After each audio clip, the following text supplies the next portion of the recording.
Food is all around us. It's no longer just in our kitchens and restaurants. It's on our phones, Instagram, YouTube. We use food as a reason to get together, celebrate, and experience. No matter if that experience is in your home or in a different city. I am your host, Scott Scher, and I'm here to talk about your favorite food and the people behind them. This is the I'd Eat That podcast. Looked like it had been through the ringer like 100 times. It was like crooked and flat and it had stuff coming out of it. It had like a weird sauce on it, and I bit that thing and it was like, okay.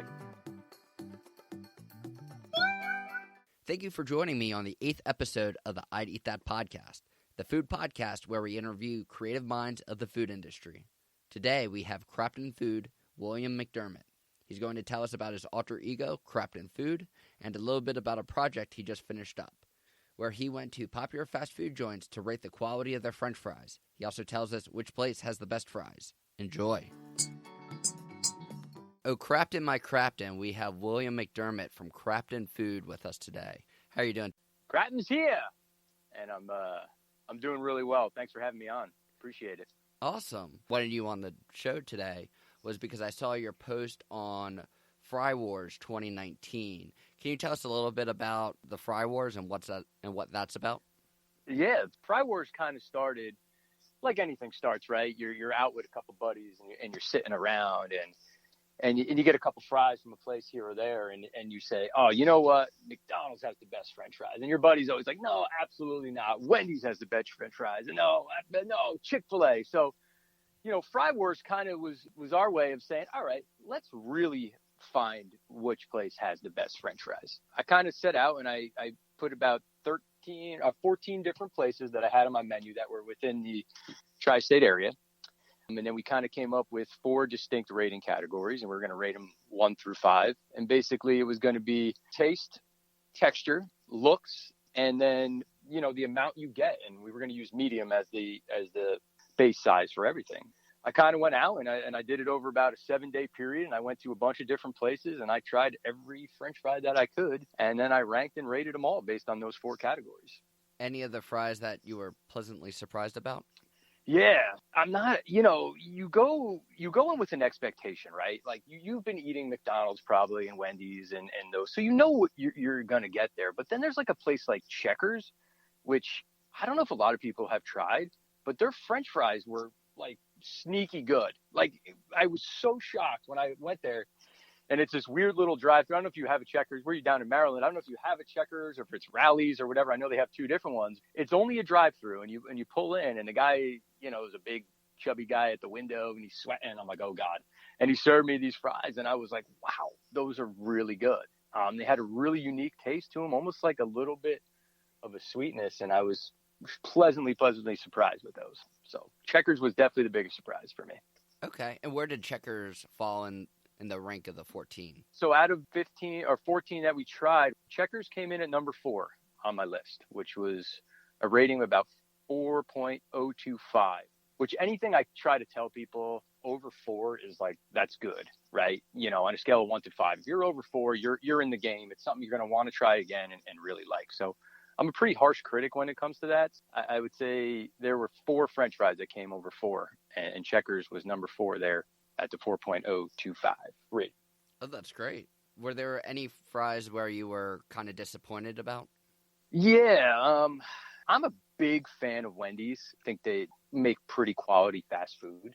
I thought their fries came up a little bit short, to be honest. They looked good, and, you know, you get a lot of them, but for straight up taste, they were just not great. The texture was off, the taste was off, and it's hard too, right? Because, like, if you think about it, I tried to figure that, okay, not all the time you're going to get the best cooked fries, right? Like there's got to be human error in there. Maybe they'll leave them in the fryer too long or they won't leave them off. So, if there was one I got that was really bad, I actually went back and got another batch of them just to double check them. But yeah, the Wendy's ones they just came up a little bit short for me. And that was definitely a huge surprise. And then, you know, the worst of the bunch is another one of the giants was Burger King. I mean, I don't know what they're doing over there. I've tried a bunch of their stuff recently and the fries are off. And please don't get me started on that taco. Have you seen that Burger King taco? No, tell me more about this thing. Oh, no, dude. So, I mean, I posted about it a bunch, but like I had heard some things or like rumblings about, hey, Burger King $1 taco. And I was like, oh, that sounds interesting. I'm shocked Burger King would make a taco, but let me go try that out. And I pulled this thing out. Looked like it had been through the ringer like 100 times. It was like crooked and flat and it had stuff coming out of it.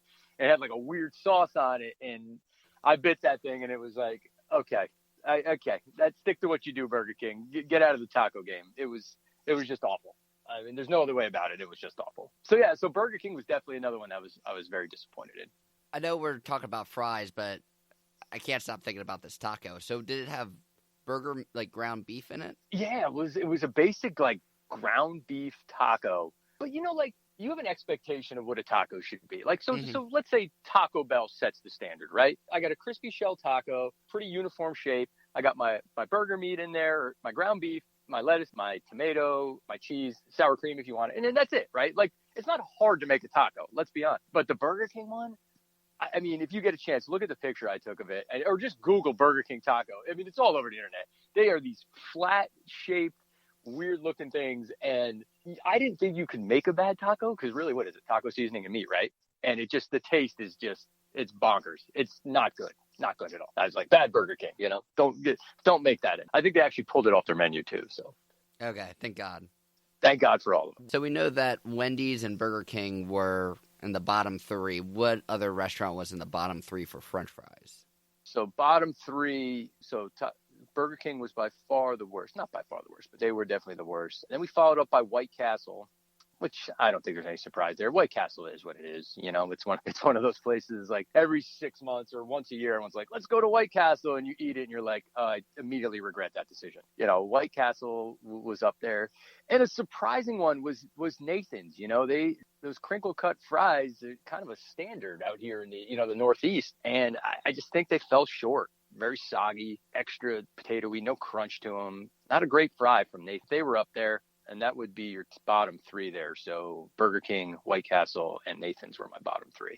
What were your top three? Let's not do your top one because we want people to go onto your site to check out what the top one is. Listen, I'll easily share what the top one was because I think it's a clear winner for me. And again, I said Checkers came in at number 4. Number 3 was Shake Shack. I don't know if a lot of places have Shake Shack. I know that's a New York based, but I think they're around. They're popping up. They're getting more and more popular. I think the quality of food there, and I think as we grow into this time of, you know, people caring more about what's in their food and you know, more about, hey, ingredients and what, I think places like Shake Shack that are making food fresh and are going to continue to pop up around. So Shake Shack was awesome. Their fry is a basic crinkle cut fry that is got a really nice crunchy texture to it. And they put like a little bit of shaved sea salt on top. So it's a nice little added bonus there.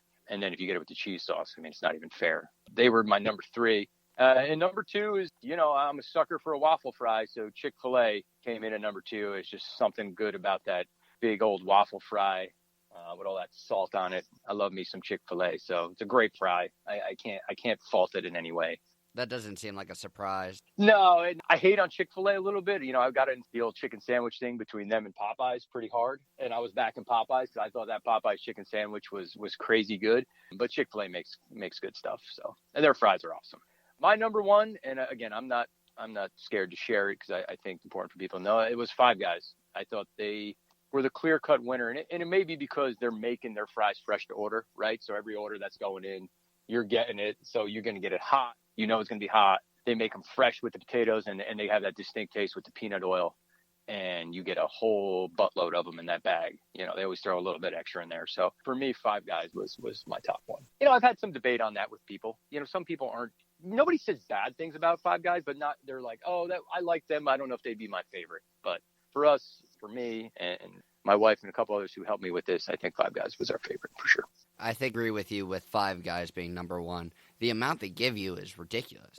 You know, that's got to be factored in, right? There's something about like, hey, I'm putting your fries in there, and the guy gives you one more scoop and tops the bag off with it. You know, it's like, all right, I like that. I appreciate that. I included that in it. I wasn't obviously my deciding factor, but it definitely did sway it in their favor.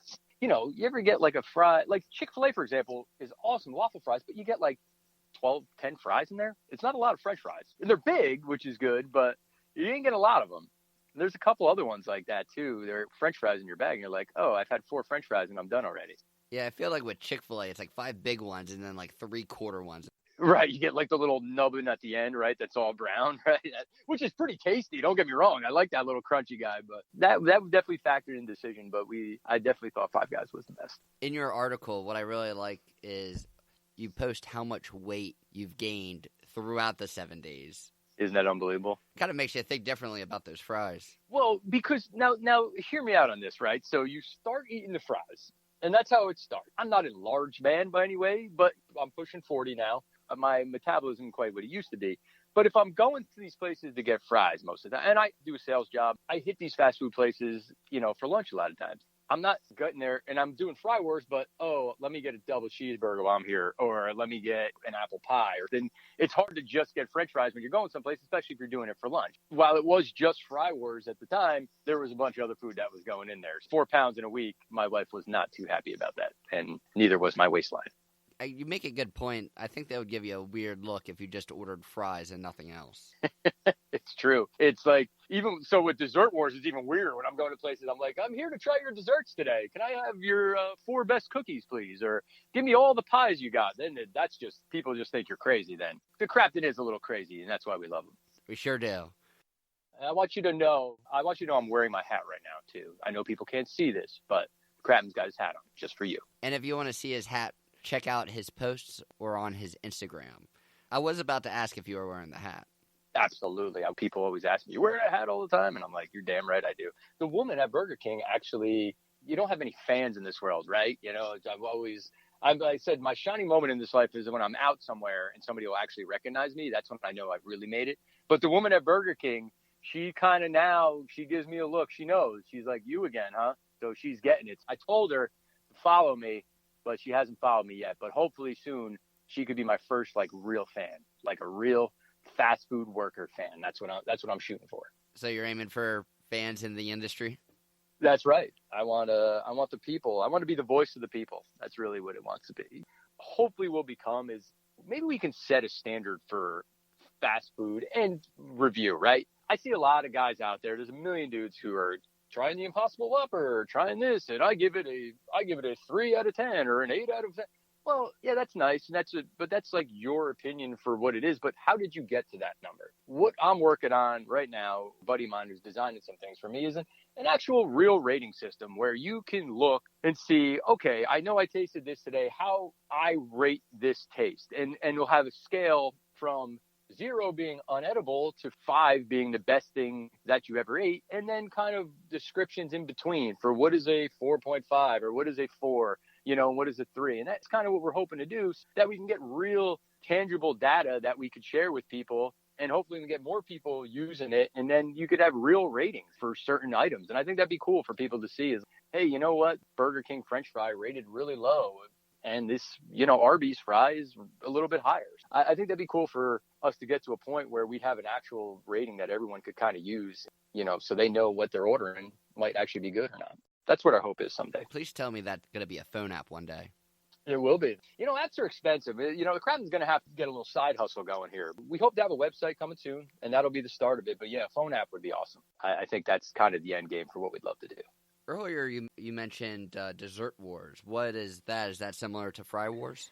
Oh, yeah. So it's not Dessert Wars. It's actually Dessert-a-thon, hashtag Dessert-a-thon. It is similar to what we're doing with Fry Wars, but with fast food desserts. This came from a follower who's up in Canada who suggested, hey, wouldn't it be cool if you tried desserts at all these places? And I said, that seems like an interesting idea. Let's do it. Little did I know what I was getting into, because most places have one French fry, but most places have multiple desserts. So we did 54 individual desserts over, I believe it was 15 or 16 different places. I have them all rated and ranked. I'm actually posting them right now in reverse order. I'm going to have to go to the doctor, get checked for diabetes, because it was a lot of sugary goodness. It's, something we're doing, and people seem to like it. And that's kind of what I'm here for. I want to be different, right? I don't want to be just a guy who posts pictures on Instagram of food and stuff. I want to do different things. And it seems like we're getting a lot of interaction on people who actually enjoy some of the stuff we're doing. So as long as we're different and if people like it, we'll continue to do it. It just seems very fun and lighthearted. fries and desserts from these chain restaurants is very universal. It may not be something that people seek out,